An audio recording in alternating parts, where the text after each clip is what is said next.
এমনিতেই তাদুল সাহেব সবার আগেই বলে দিচ্ছেন, তার আগে অবশ্য আমিও বলতেছিলাম যে একদম পোল্টি মারবে পরিস্থিতি বাংলাদেশের কি হলে আইসিটি কোর্টের পদক্ষেপের উপরে। এটা অনেকদিন থেকে বলে আসছি, অনেক লোক লাপাচ্ছে ঝাপাচ্ছে হুমকি দিচ্ছে যে সব গতকালকে 2টা হয়েছে, শেষে আরো 3টা, অলরেডি 5টা মামলা হবে এটা নিয়ে। 2টার কথা আমি বলেছি, বাকি 3টা অন দ্য প্রসেস আছে। টোটাল তালিকাটা কাদের কাছে হচ্ছে সেটা আজকের মধ্যে হ্যান্ড ওভার হয়ে যাবে। ওদের 14টা সরকারি প্রতিষ্ঠান ইনক্লুডিং আর্মি, কারণ আপনারা জানেন বেনজিরকেও এই গ্রেপ্তারের তালিকা রাখা হয়েছে। সো এই বিষয়গুলো কালকে থেকে অ্যাক্টিভ হওয়া শুরু করেছে। আজকের মধ্যে সব প্রতিষ্ঠানে যখনই পাঠিয়ে দেওয়া হবে, মানে হলো যেগুলো পুলিশ বা আর্মি জাতীয় প্রতিষ্ঠান, তারা তো নিজের দায়িত্ব ওদেরকে গ্রেপ্তার করে হ্যান্ড ওভার করবে। সেখানে নাম বলতেছে না, কারো স্পেসিফিক্যালি বলে দিই ঘটনাটা কি হয়েছে। যারা যারা ক্যান্টনমেন্টের ভিতরে আছে, অবসরপ্রাপ্ত বা এখনো অ্যাক্টিভ আছে, ইনক্লুডিং আকাশ স্যার, যারা অবসরে চলে গেছেন, ফোর্স অবসরে হতে পারে অর হোয়াট এভার অবসরে, তারা সবাই কিন্তু পরিবার সহ ক্যান্টনমেন্টের ভিতরেই আছে। অন্য ভাষায় বললে তারা এখনো পর্যন্ত আর্মি রেশনের মধ্যে আছে এবং রেশন পাচ্ছেন তারা। ফলে বুঝতে পারতেন সংসার নিয়ে ক্যান্টনমেন্টের ভিতরেই বাসায় থাকলে পরেই এটা পাওয়া যায়। এই সমস্ত লোকগুলোর নামে, এই সমস্ত লোকের ভিতরে যাদের নামে গ্রেপ্তারি করানো আছে প্রায় 30 জন, এদের সবাই ক্যান্টনমেন্ট থেকে বাড়ানো নিষেধ। অলরেডি একটা ইন্টারনাল সার্কুলার আছে, অথবা মুখে বলে দেওয়া হয়েছে। ফলে এ থেকেই বুঝতে পারছেন তাদের আর ওর ভিতরে টেহ করার, নড়াচড়া করার কোনো সুযোগ আর নাই। যারা ভিতরে আছেন তারা গেছেন, শেষ। খালি কবে তাদেরকে ধরে তুললে হাতে দিয়ে দেওয়া হবে তাজুলের হাতে, কোর্টের হাতে, এটা হয়তো বাকি আছে। ফলে এটা ভাবার কোনো কারণ নেই, আর তারা কোনো সুখে আছে, তাদের পালিয়ে যাওয়ার কোনো সুযোগ আছে। যদিও গতকালকে থেকেই আবছাভাবে ইনফরমালি যতগুলো বিদেশ দেশ ত্যাগ করার সুযোগ আছে সেসব জায়গায় মেসেজ গেছে। ফলে কেউ আর ওসব দিকেও চিন্তা করতে পারবে না যে আচ্ছা ওই বাবু আর শ্যামলের মতন আচ্ছা সিলেট দিয়ে একটু চাওয়ার চেষ্টা করা যায় না, এরকম মনে করতে পারে।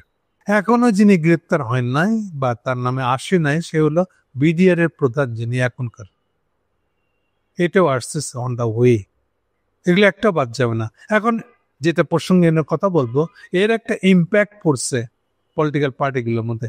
আজকে একটা সাক্ষাৎকার বেরিয়েছে তারেকের, যে পররাষ্ট্রমন্ত্রী বা পররাষ্ট্র মন্ত্রণালয় বা পররাষ্ট্র বিষয়ক যে বিশেষজ্ঞ, যিনি ইউনূস সাহেবের সাথে নিউ ইয়র্কে গেছিলেন, ফখরুলের সাথে 6 জন যে গেছিলেন তার ভিতরে একজন, তাদের সুর উল্টে গেছে।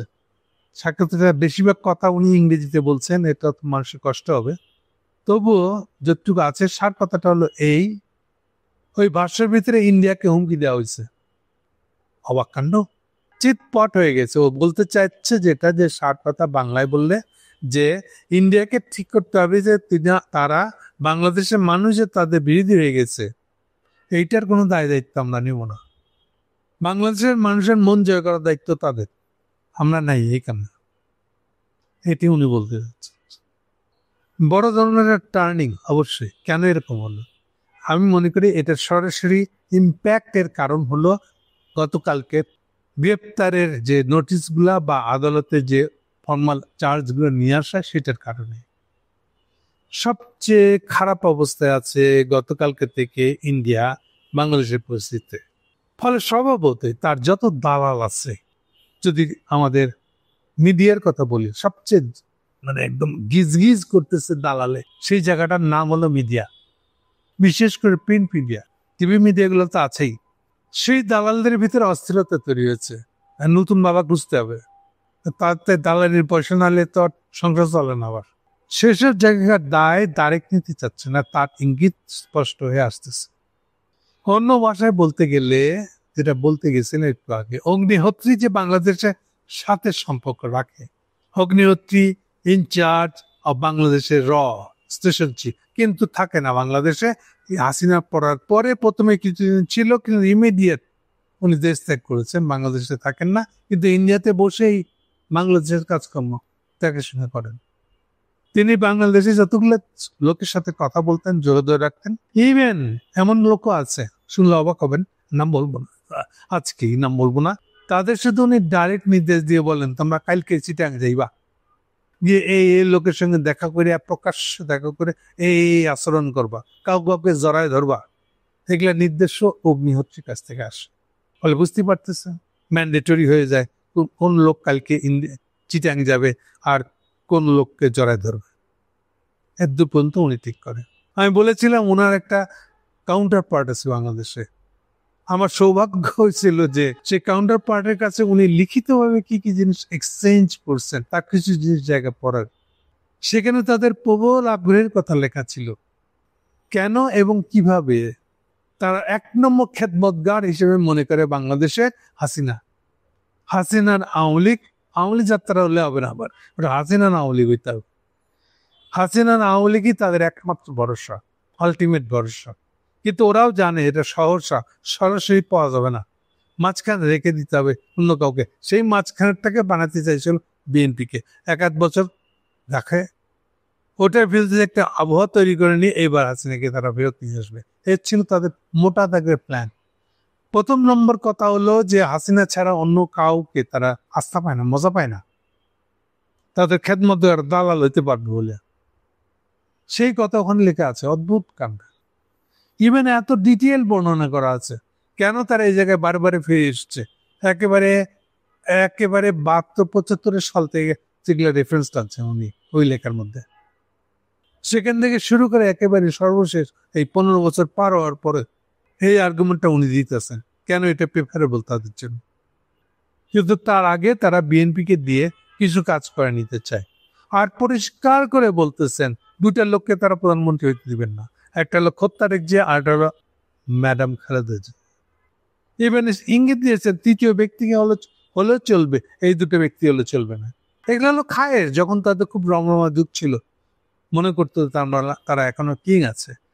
এখন গতকালকে ঘটনার পরে কি হয়েছে আমরা কিছুটা অনুমান করতে পারি, তারা পিছিয়ে গেছে, একটু লো প্রোফাইলে চলা শুরু করছে।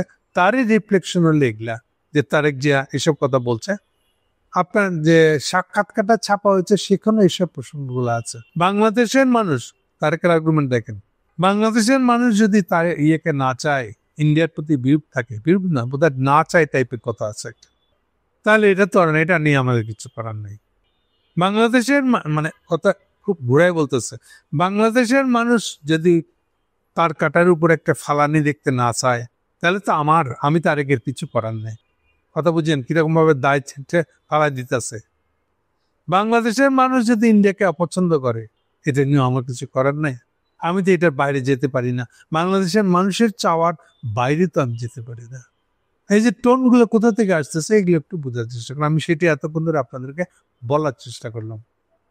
সো ওভারঅল বলতে গেলে সবচেয়ে খারাপ অবস্থায় আছে ইন্ডিয়া, বাট সবচেয়ে দুর্ভাগ্যজনক কথাটা হলো আগামী দিনগুলোতে, বেশি না এই মাসের মধ্যে, ইন্ডিয়া এত খারাপ অবস্থা দেখবে তাদের জন্য বাংলাদেশে যে ওরা কল্পনাও করতে পারে না। যেটা এই যে আগে ভাগে বলে দিয়েছিল যে আমরা এই তো যে সরকারি ক্ষমতায় আসবে আমরা তার সাথে কাজ করব, শুনে বলছিল বাবারে বাবা, কিছু দিকে একেবারে উদারতার একবারে চরম সীমায় নেমে গেছে। ঘটনা কি? ঘটনা তাহলে এই যে তারা ধরে নিয়েছিল বিএনপিতে ক্ষমতায় আসতেছে, তো বিএনপি তো আমাদেরই লোক, তাহলে আমি যদি মুখে বলে যেই ক্ষমতায় আসবে ওর তো কোনো অসুবিধা নাই, এই জন্য সাহস করে বলে দিয়েছিল। কিন্তু সেটা কি এখন সেখানে থাকবে, যাবে? এই যে এখন পরিস্থিতির একটুখানি পল্টাইছে, তারেক জিয়া নিজের দামটা বাড়ানোর চেষ্টা করছে, কিন্তু রিয়েলি কি এই দাম তো উনি পাবেন? সরাসরি বললে এই পাওয়ার মতন পরিস্থিতি তৈরি হবে না। কেন হবে না, কি হবে না এটা নিয়ে এখন আমি ডিটেল করবো না, কিন্তু আমরা আপনাদেরকে পরিষ্কার করে বলে দিচ্ছি, তারেক জিয়া নিজের দাম বাড়িয়ে নেওয়ার জন্য, ইন্ডিয়ার কাছে নিজের দাম বাড়িয়ে নেওয়ার মতন পরিস্থিতির সুযোগ উনি পাওয়ার আগেই সব ফুস করে গায়েব হয়ে যাবে। কি করে হবে, কেন হবে, কি জন্য হবে, সেসব আপনারা আগামীতে দেখতে পাবেন। Thank you.